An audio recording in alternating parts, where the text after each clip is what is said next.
Estou aqui de volta com mais um resumês trazendo os principais fatos que movimentaram a nossa bolsa de valores em agosto. Lembrando que alguns desses fatos eu envio em primeira mão lá no meu canal do Telegram e eu vou deixar o link aqui na descrição para você que quer participar. E eu também quero aproveitar para já pedir para você deixar o seu like e se inscrever aqui no canal para receber mais conteúdos como este e até melhores. E agora sim, gente, bora lá já começar falando sobre economia. No início de agosto nós tivemos mais um corte na nossa taxa Selic, chegando aos 2% ao ano, renovando novamente a mínima histórica. Mas agora, os especialistas acreditam que não teremos mais quedas daqui para frente. Nós também tivemos o Fed alterando a sua conduta na política monetária para tentar compensar os períodos de inflação abaixo da média. Muitos acreditavam que o Fed elevaria os juros quando a inflação voltasse a superar a meta, sem levar em conta o histórico. Mas, com isso, o Brasil agora poderá manter a taxa de juros baixa por mais tempo. O Fed também busca, além de controlar a inflação como todos os outros bancos centrais, garantir diminuição no nível de desemprego nos Estados Unidos. E saindo dos bancos centrais, indo para a política, precisamos falar que em agosto, nós tivemos os secretários de Guedes pedindo demissão, sendo eles os secretários especiais de desestatização e privatização Salim Matar e o menos conhecido, o de desburocratização, gestão e governo digital, Paulo Webel. Contudo, se criou um questionamento se o Guedes ele também poderia deixar o governo, mas por enquanto ele se mantém lá como ministro, mesmo tendo algumas divergências com o nosso presidente, principalmente quando a gente fala do teto de gastos. Agora nós precisamos falar um pouco sobre as instituições financeiras, porque no dia 20 de agosto nós vimos a Câmara Municipal de São Paulo aprovando o projeto de lei 309 de 2020, que eleva o imposto sobre serviços, o ISS, para os bancos e que também suspende temporariamente os benefícios fiscais dados às empresas de leasing e de cartão de crédito por conta da crise financeira provocada pela pandemia na cidade. Se for aprovado em definitivo, a alíquota de ISS será alterada de 2% para 5% a partir da data em que a proposta entrar em vigor até o último dia deste ano e de 2% para 4% em 2021. O benefício fiscal ele volta a ser concedido logo no primeiro dia de 2022, quando a alíquota voltaria para 2%. E agora eu quero falar um pouquinho sobre o Pix, porque no dia 12 de agosto o Banco Central aprovou o regulamento do Pix, sistema de pagamentos instantâneos criado pela autoridade monetária. Conforme o comunicado, o sistema iniciará as operações apenas no dia 16 de novembro. Mas como muitos já devem ter visto, os cadastros eles já meio que começaram, apesar de que na teoria deveriam começar apenas no dia 5 de outubro. E se você ainda não sabe o que é Pix, se liga porque eu vou deixar aqui nas sugestões para vocês um vídeo que eu expliquei tudo sobre esse tema, beleza? Agora, gente, vamos falar sobre os BDRs, porque a Comissão de Valores Mobiliários, CVM, anunciou no dia 11/8 as alterações nas regulamentações das Brazilian Depository Receipts, as BDRs. Agora, qualquer investidor poderá negociar as BDRs nível 1, não patrocinados, o que antes era apenas possível, para os investidores qualificados, ou seja, aqueles com mais de R$ 1 milhão investidos ou os investidores que tivessem algum tipo de certificado. Vale ressaltar que essa mudança inicia agora em setembro e, além disso, também será possível que empresas brasileiras listadas no exterior emitam seus BDRs aqui no Brasil. Então, nós poderemos ter, por exemplo, a possibilidade, quem sabe, de uma XP da vida que tem capital aberto lá fora também oferecer BDRs aqui. Agora, saindo de BDRs, vamos falar um pouquinho sobre o trade do BNDES, gente, porque ele embolsou mais de 8,1 bilhões de reais com a venda do bloco de ações da Vale a mais de R$60. A transação representou o maior block trade da história da América Latina. E saindo do BNDES e indo para as privatizações, o nosso ministro da Economia, Paulo Guedes, prometeu a divulgação de 3 ou 4 companhias que serão privatizadas em até 60 dias. Ou seja, até o início de outubro. Guedes também acredita que tem o apoio do Congresso e disse que o presidente Jair Bolsonaro está de acordo com as operações. O ministro também fez questão de dizer que o Brasil surpreenderá os investidores estrangeiros com projetos nas áreas de saneamento, cabotagem, elétrica, concessão e privatização. Falando de privatização, indo um pouco para o setor privado, vamos falar sobre as aquisições, gente, porque neste período nós temos algumas aquisições e inícios de acordos entre algumas empresas. Magazine Luiza, por exemplo, fechou contratos para aquisição das empresas Canaltech e Inloco, marcando sua entrada no segmento de publicidade online ao combinar a geração de conteúdo e audiência com a plataforma para comercialização de mídia digital. O objetivo das aquisições é visto como forma de aumentar ainda mais a digitalização da companhia no varejo brasileiro. Já falando do setor de saúde, a Notre Dame Intermédica comprou a Medsanitas Brasil por R$1 bilhão. Com isso, a Notre Dame passa a deter de forma indireta 100% de cada uma das sociedades que compõem o grupo Medsanitas Brasil. E nós tivemos também a Sinqia comprando 100% da Itaú Soluções Previdenciárias por R$82 milhões. A ISP é uma das principais fornecedoras de softwares e serviços para o segmento de previdência fechada. Essa foi a 10ª aquisição da Sinqia desde que realizou sua oferta pública inicial de ações, o IPO, na sigla em inglês, seguindo sua estratégia de crescimento ao comprar outras empresas do seu segmento. E por último, mas não menos importante, nós também tivemos a Oi comunicando o fechamento de um acordo de exclusividade com a Claro, a TIM e a Vivo para a venda da sua operação de telefonia móvel. Tal acordo teria vigência até o dia 11/8/2020 e seria renovado a menos que ocorra manifestação contrária por alguma das partes. Aliás, eu fiz um vídeo completo no canal da Clear, gente, falando de toda essa novela da Oi, desde como surgiram suas dívidas, os projetos de reestruturação e possíveis futuros que podem, enfim, envolver a companhia. Eu vou deixar até o link para vocês na descrição, para quem quiser saber qual é essa novela toda da Oi, beleza? Tá lá no canal da Clear. E agora, saindo dessa questão de aquisição, vamos falar dos IPOs, gente, porque parece que nesse momento de crise, uma boa solução para captar recursos é a abertura de capital na Bolsa de Valores. Com isso, nós tivemos empresas no Brasil e no exterior nesse processo de IPO agora em agosto. Entre elas, nós tivemos a Quero Quero, que estreou na nossa bolsa no dia 10 de agosto. Nós também temos a Avan, que estima levantar pelo menos 10 bilhões com a abertura de capital. E a Petz, que inclusive eu fiz um vídeo aqui no canal na quarta-feira, que superou em 3 vezes a demanda de oferta em seu IPO. A varejista de produtos para animais de estimação deve estrear na bolsa no dia 11 de setembro, agora, com o ticker PETS3. E por último, nessa linha de IPO, mas não menos importante, nós também devemos ver aí o IPO de Airbnb, que deve ser um dos maiores IPOs de 2020 no mercado norte-americano. E saindo dos IPOs, agora a gente precisa falar um pouquinho sobre os resultados de algumas companhias. Eu quero começar falando sobre o roxinho mais querido por muitos, gente, o Nubank, porque ele divulgou um prejuízo de 312 milhões de reais em 2019, o que representa um aumento de 211,8% em relação a 2018. Mas tendo também aumentado as suas receitas, o que, segundo a própria fintech, faz parte da estratégia de aumento das despesas com objetivo rápido de crescimento,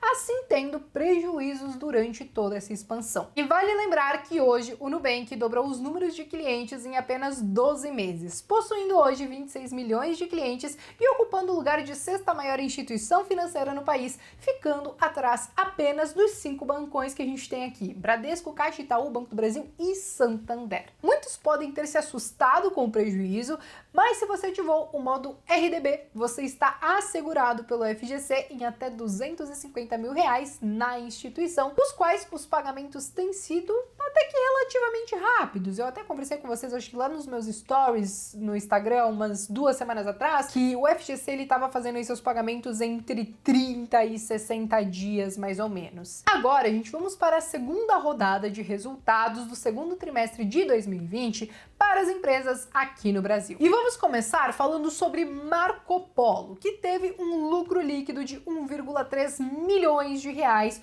o que foi 98,6% menor do que o mesmo período do ano anterior. E em segundo lugar, nós podemos falar da CEMIG, que teve um lucro líquido de 1 bilhão de reais, o que representou uma queda de 50% no mesmo período do ano anterior. A sua receita líquida ficou em 5,9 bilhões, que foi uma queda de apenas 2,1%. E uma ação que vocês sempre me pedem é a própria Via Varejo, porque ela teve um GMV de 7,4 bilhões de reais e 70% de tudo isso foi apenas do e-commerce. Então ela conseguiu reverter um prejuízo no mesmo período do ano anterior para um lucro de 65 milhões de reais. Isso, claro, como eu já contei para vocês em um vídeo anterior, considerando, ou aliás, desconsiderando os não recorrentes, né? Principalmente advindos de impostos. Agora, vamos falar da AS Tietê, a Tiet 11, que eu sei que muitos de vocês gostam. Ela teve um lucro líquido 235% maior neste mesmo período, entregando aí um lucro de 119 milhões de reais, o que é coisa pra caramba. Algumas empresas do setor apresentaram forte queda, mas ela fugiu à regra, fugiu à exceção e apresentou todo esse crescimento. Já falando de Embraer, então na verdade ela teve um prejuízo de 1,6 bilhões de reais, sendo que a sua receita líquida caiu em mais de 47%. Esse setor é um setor que nós já esperávamos um grande impacto devido a toda essa pandemia. Agora, gente, vamos falar de Klabin, porque a Klabin, ela teve um prejuízo líquido de 383 milhões de reais, sendo que o EBITDA dela cresceu em quase 40%, atingindo 1,3 bilhões de reais. E saindo das empresas de papel e celulose e vindo então para uma financeira, precisamos falar do Banco do Brasil, que entregou um lucro líquido de 3,2 bilhões de reais, o que foi 23,7% menor do que o mesmo período do ano anterior. E aí, saindo de bancos e agora indo para o setor de alimentos, precisamos falar da M. Dias Branco, que eu sei que muitos de vocês que aqui me assistem têm na carteira. Ela entregou um lucro líquido de 152,4 milhões de reais, o que foi 51% a mais do que o mesmo período do ano anterior. Vale ressaltar que nesse momento de pandemia, a receita dela, principalmente quando a gente fala de bolacha, biscoito, enfim, esse segmento aí cresceu muito. Eu acho que as pessoas ficando um pouco mais em casa, ficando um pouco mais ansiosas, atacaram a geladeira, atacaram a porta dos armários e, consequentemente, acabou impactando no resultado da M. Dias Branco. E agora eu quero falar sobre a Sanepar, porque ela teve um lucro líquido de 284,4 milhões de reais, o que foi 22,3% maior. Seu EBITDA ficou em 472 milhões de reais, o que foi 17,4% maior do que o mesmo período do ano anterior. E agora, vale a gente falar sobre Itaúsa. Eu sei que muitos de vocês gostam de Itaúsa e ela apresentou um lucro de 598 milhões de reais, o que foi uma queda de mais de 40%. Mas claro que quando a gente vê uma queda no lucro de Itaú, consequentemente, isso também acaba afetando muito a Itaúsa, porque a maior parte de Itaúsa é justamente Itaú. Agora, gente, falando de Sinqia, ela apresentou um lucro bruto de 16,8 milhões, o que foi 35% maior do que o mesmo período do ano anterior. Eu falei um pouquinho sobre ela antes, principalmente sobre as aquisições e a estratégia de crescimento dela, e agora eu trago então um pouquinho dos números dela que ela entregou nesse segundo tri. E agora, saindo de Sinqia e indo para Mali Metal Leve, que eu sei que vocês também gostam bastante dessa empresa, ela apresentou então um prejuízo de 39,5 milhões de reais. E muitas pessoas ficaram um tanto quanto preocupadas, mas gente, estamos passando por um período de pandemia. Agora, se vocês não querem mais falar de prejuízo, vamos falar de B3, gente, porque o lucro líquido da B3 ficou em 891,8 milhões de reais, o que foi 36% maior do que o mesmo período do ano anterior. E gente, não é para menos, né? Nossa bolsa de valores está todos os meses ganhando 100 e poucos mil CPFs por mês e, consequentemente, isso acaba refletindo diretamente, né, no resultado da própria B3. E bom, gente, segura mais um pouco porque eu tenho só mais alguns resultados para trazer para vocês. Quero falar de Magazine Luiza, que apresentou um prejuízo de 64,5 milhões de reais, sendo que quando a gente fala do e-commerce dela, teve uma expansão de 2,6 vezes mais que o mercado, assumindo a liderança no segmento do comércio eletrônico. Então ela vendeu pra caramba nesta pandemia. Eu sei que muita gente se atacou a fazer reforma, trocar coisa no meio da pandemia.